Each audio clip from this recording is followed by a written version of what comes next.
32 Chicago Sports. This is Chicago Sports Tonight.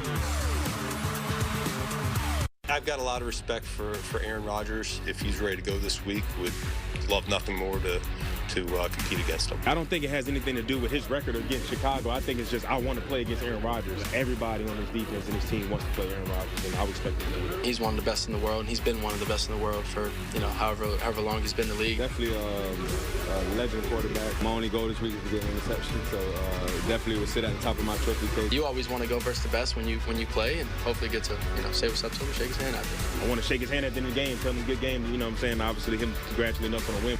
Let's hope so. Aaron Rodgers, whether he wants the role or not, is the ultimate Chicago sports villain for the way he has tortured everyone through the years, winning 24 of 29 meetings. Hi, everyone. Welcome to a Friday night edition of Chicago Sports Tonight. She is Cassie Carlson. I am Lou Canellis. Time for the Chevy Drive Chicago NFC North preview. All right, we're going to talk about the division in a few minutes, but we have to begin with the latest on Aaron Rodgers, officially listed as questionable for Sunday. Here's Steelers head coach Mike Tomlin earlier today. I thought I saw a solid effort, but it's Friday, and so we still got some time. He was listed as a partial participant and given a questionable designation, and we'll see where the weekend leads us. If the guy can walk, I think he will play on Sunday. Yeah, most definitely. I mean, going into this week, as soon as we heard about the left wrist fracture and the fact that he was going to get back on the practice field on Thursday, then he was talking, remembering all the times that he was a Packer in Chicago at Soldier Field, 25-5 against the Bears. Like, this guy, knowing, too, that it's probably the last time that he's going to play in this stadium, is going to make sure he's out on the field on Sunday. And I think that he can actually, I mean, it's not his throwing hand, so he can throw the football. He's changed the way he plays the quarterback position now. At the age of 41, he gets the ball out quicker. And the Bears with some injury concerns now. There are 3 starting linebackers going up against a 41-year-old, 4-time most valuable player who's had incredible success at Soldier Field. That worries me. Yeah, and I think that's why, too, you're talking about Aaron Rodgers and being able to get the ball out fast. They could also just run the ball because the Bears' run defense has a lot of holes in it to begin with. Now you're not going to have T.J. Edwards, Tremaine Edmonds, or Noah Sewell, who stepped in very nicely with T.J. Edwards out for a lot of the games this season. So you're going to rely on guys like rookie Ruben Hippolyte, DeMarco Jackson, and as well as Eamon Ogbongbemiga. So if I'm looking at the Steelers and their game plan going into this game, why not try running the ball with Jaylen Warren, who is questionable heading into this game? Sounds like he's going to play because he was back on the practice field on Friday. And Kenny Gainwell, who not only can run, but he can catch out of the backfield as well. So I think that's going to be an emphasis. And it's something that Dennis Allen talked about this week about Aaron Rodgers. He's one of those cerebral quarterbacks. He reminds you of Joe Flacco in a lot of ways. Matthew Stafford, who continues to play at a high level and almost an MVP caliber because they just know the game so well. Nothing fools these guys when they're out on the field. All right, Tina Wynn was at Hallis Hall today. I want to hear from the Bears before we go any further. Here's Tina today in Lake Forest. Well, as the Bears enter the toughest part of their schedule, they'll do it shorthanded, with the secondary already banged up and now without 3 of their top linebackers in Tremaine Edmonds, T.J. Edwards, and Noah Sewell. DeMarco Jackson and rookie Ruben Hippolyte will be called to action with limited reps. I'm doing what I've been doing since training camp, so I have a great relationship with all the guys on defense, so it's all good. I'm ready to go. It's on me, I'm gonna be the one out there playing. So yeah, those guys are great. They support me and all that, but I mean, at the end of the day, no one's gonna help me prepare better than me. We're gonna be really smart with all these guys that are out there. We got guys returning in the near future here, and guys that are playing on Sunday. We know it's going to be a quick turnaround. So everybody in the league deals with this. Fortunately for us, it's a 5-day span. Most teams have to deal with a 4-day span. It's easy to forget what happens in September and October really quickly. So we've put ourselves in a good spot right now, but really the season is just now starting as far as we're concerned. In other injury news, Jalen Johnson and Kyler Gordon officially listed as questionable on Sunday. Both were a full participant at practice on Friday. Ben Johnson said about Jalen Johnson has been receiving a lot of competitive reps over the course of the week. Lou and Cassie.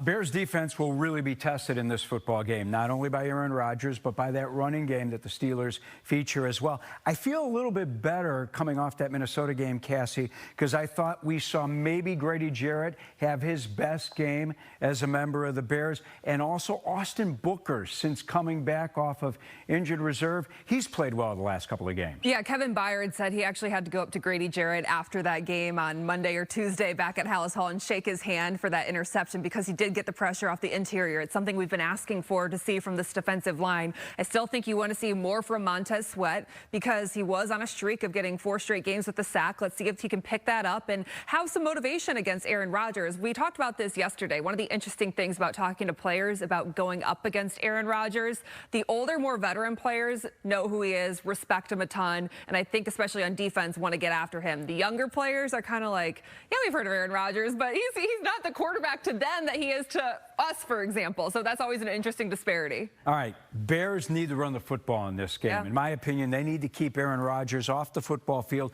Do what they do best. Number 2 in the NFL in running the football. They've had great success. Both their running backs are healthy. DeAndre Swift, Kyle Monangai, and use, in my opinion, the MVP of this team through the first 10 games. That's that offensive line. Yeah, the offensive line deserves a ton of credit. And when Ben Johnson talked about the run game today, he said it's something that really started with him and Ryan Poles when they started envisioning what they wanted this football team to be about. And of course, we know the run game is the quarterback's best friend because it opens up the passing game. So being able to establish that early is going to be crucial against the Steelers defense, also because their secondary does have holes, and the Bears will have an opportunity to put up some passing yards against the worst passing defense that the Steelers have. But I think when you talk about the running game in particular and what Ben Johnson wants to do, he talked about sticking to calling run plays more frequently early in games, and that's something that he's gotten away from at times in some of these games early on in the season. And he said he's just got to wear down these defenses, and so I think we're going to see an emphasis on the run game this week. All right, Caleb Williams has had his opportunities to throw the football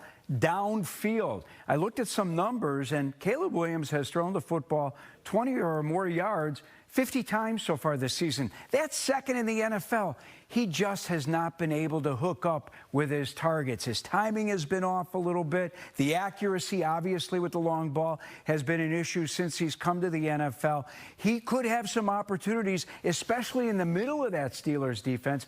Pittsburgh's had a tough time defending the tight end, haven't they? Yeah, and I think it's something that we're starting to see while there are accuracy issues and he has not been on the same page as DJ Moore, for example. I think it's something that coaches aren't really concerned about at this point because they're saying those things take time, and the chemistry is not something that just happens and is built over training camp. It's going to be built over the course of the season as well. So they're going to keep taking those deep shots as well, not only just in the middle of the field.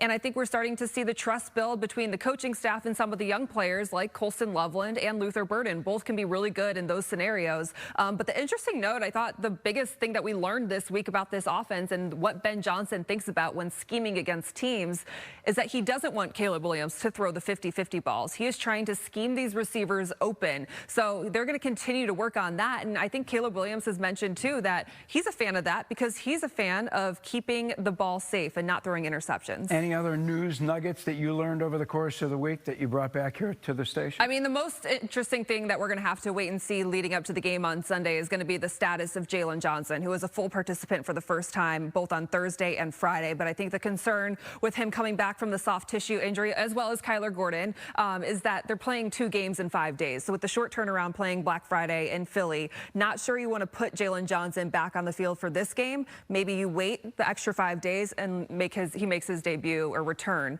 on Black Friday. Yeah, conditioning as well. I mean, Totally. He hasn't been out there on the football field since the beginning of the season, and as you touched on, the last thing you want to do is bring these guys back too early, have them re-injure themselves, then lose them for the rest of the season.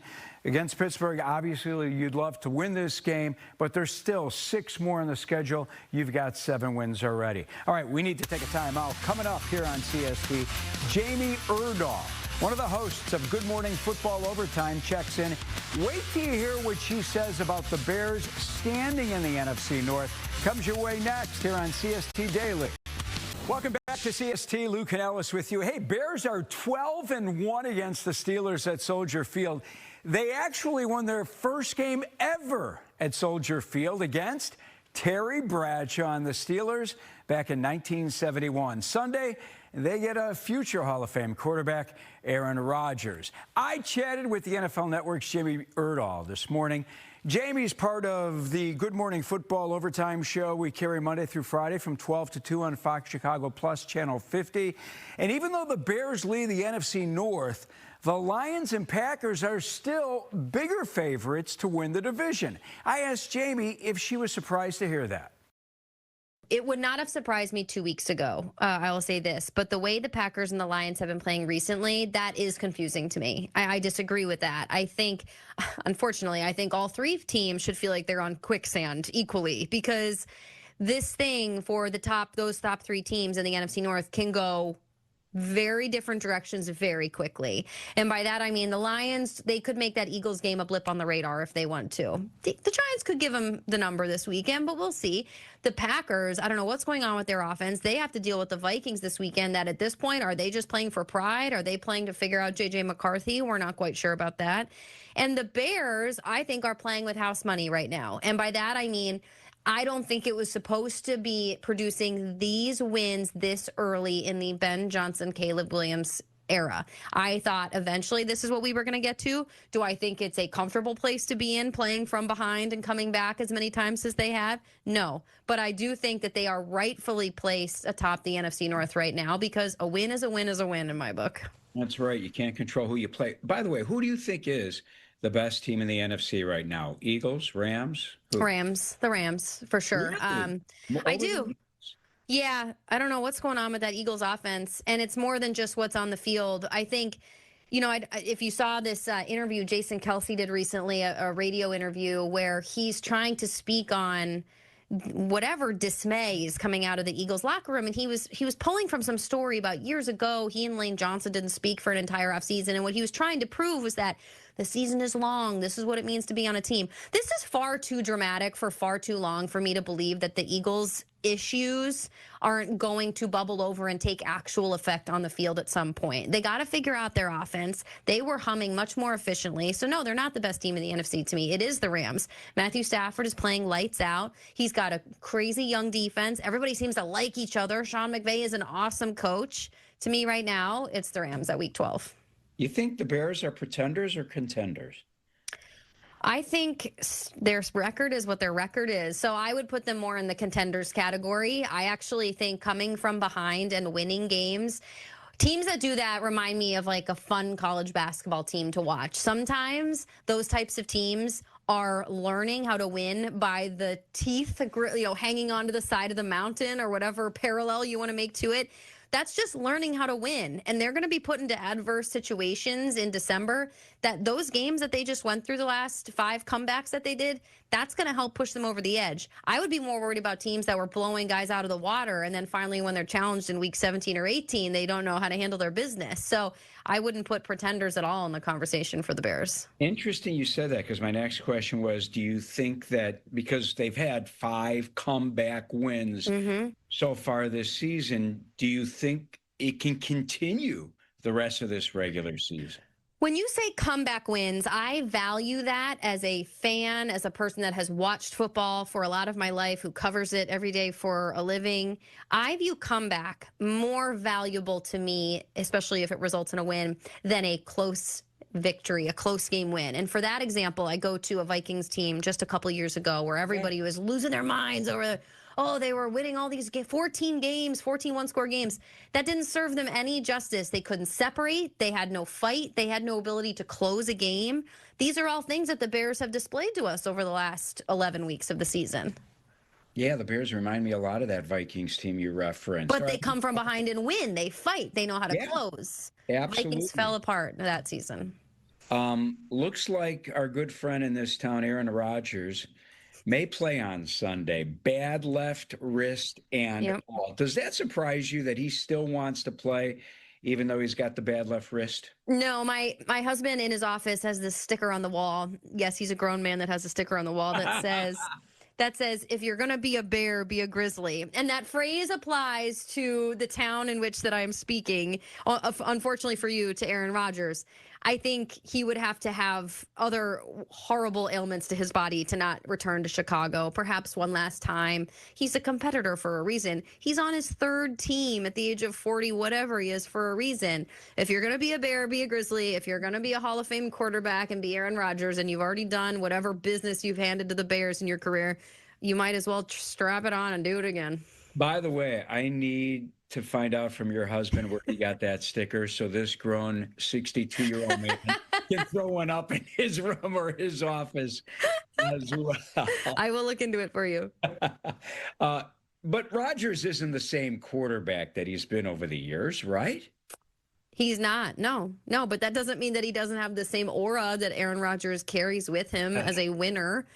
You know, it doesn't matter what jersey. The man could walk in his gold jacket years from now, and the Bears fans would be like, damn. And still respect. Probably, emotionally. No, he's not the same, but he doesn't have to be on the Steelers team. What he's doing this year with the Steelers was what the Jets thought they could do with him, which is have a prolific defense, run the ball a little bit. That was a disaster with the Jets. It's not a disaster with the Steelers. The defense has to play well down the stretch. It's not just about the Bears this weekend, even though I know we're talking to Chicago right now. But if you're a Steelers and if you're an Aaron Rodgers guy, you have to just, unfortunately for you, game manage the offense, put points on the board, don't turn the ball over, possess the ball to give your defense a break, and then let them go out and be the Mike Tomlin defense that they can be. If the Bears don't make the playoffs, that would be the ultimate collapse, right? It depends on how the games go. Honestly, if they don't make the playoffs, but they're losing games in a manner that they won them the last, I know I'm kind of talking out of both sides of my mouth, but I do believe this. If they lose those games because they're right there, but they can't come from behind, or they have a one-score lead and they give it up, it's not the ultimate collapse, because like I said to start this conversation, I think they're far beyond what I expected the Bears to be in the first year with Ben Johnson and Caleb Williams. They're playing with house money. If they collapse, it will be heartbreaking, but you saw how good it can be, and that's only room to build on in the offseason. Now, if they get blown out of their water for the next, 6 weeks, that's a different conversation. But I just don't think Ben Johnson, the way he's built this team and the way that you see the fight, I don't see him getting blown out. They're very feisty, and I like it. Up next, Nick Costos of BetMGM is here to help us all make some money this weekend. How much does he like the Bears? Not just against the Steelers Sunday, but how about the Bears to win the NFC North? And wait till you hear what he has to say to anyone who doubts that Ohio State is going to win the national championship this year. That comes your way next here on CST Daily. We're doing this thing where, well, let me tell you why Ohio State stinks. Let me tell you why the Buckeyes are overrated, despite the fact that they kill everybody and they're basically fielding an NFL team.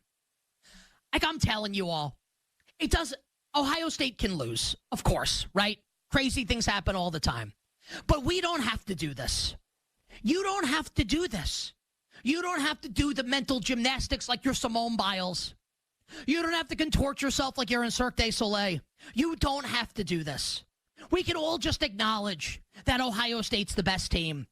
And maybe they don't win the Natty.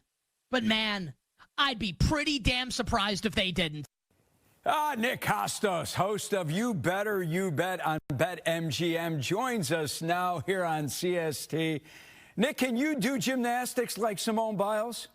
If I would probably break my neck if I attempted it, but I can talk okay. I don't know about the gymnastics. Great to be on with you, my friend. No, I don't even think I can touch my toes. So, yeah, I would say gymnastics would probably be a pretty far cry for me. I'll tell you what, you can make great picks, and we've got the Ohio State-Rutgers game Saturday right here on Fox.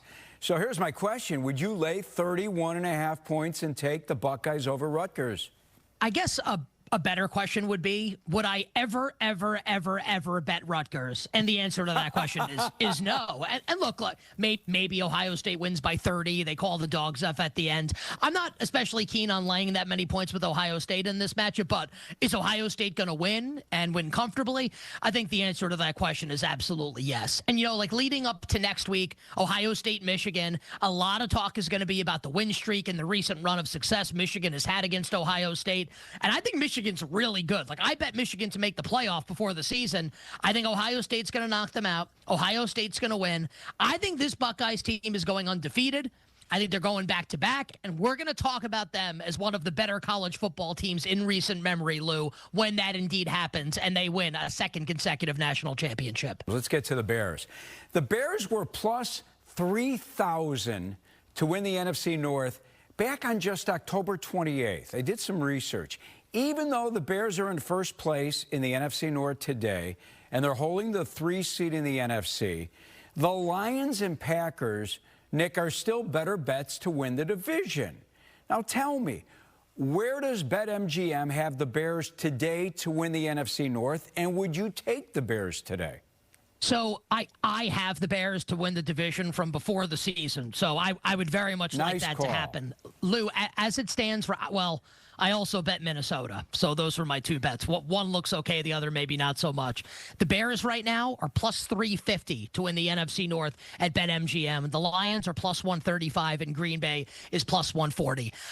I think the Lions are priced appropriately, and I think even the most diehard Bears fan would be able to admit, Lou, that the Lions are a better team than the Bears, and that's not meant to be an insult to the Bears. The Bears have exceeded expectations in a big way, but the Lions roster is way better than Chicago's roster, so I do think the Lions are more likely to win the division than Chicago.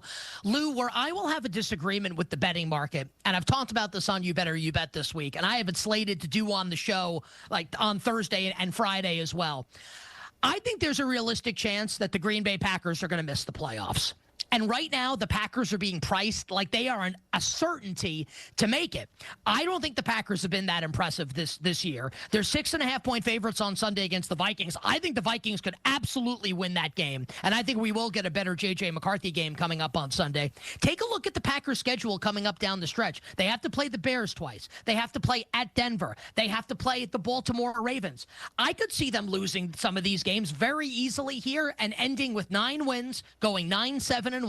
The Bears are already at 7. San Francisco is already at 7. So the bet that I would make, Lou, would not be Bears to win the NFC North. I would bet the Bears to make the playoffs. Do you like the Bears Sunday against Aaron Rodgers and the Steelers? Yeah, so I think it's curious, right? Who's going to play quarterback for the Steelers? And at practice on Thursday, Aaron Rodgers was seen at practice despite having that the injury to his left wrist on his non-throwing hand. My guess is, and I'm guessing right now, I don't have the full information.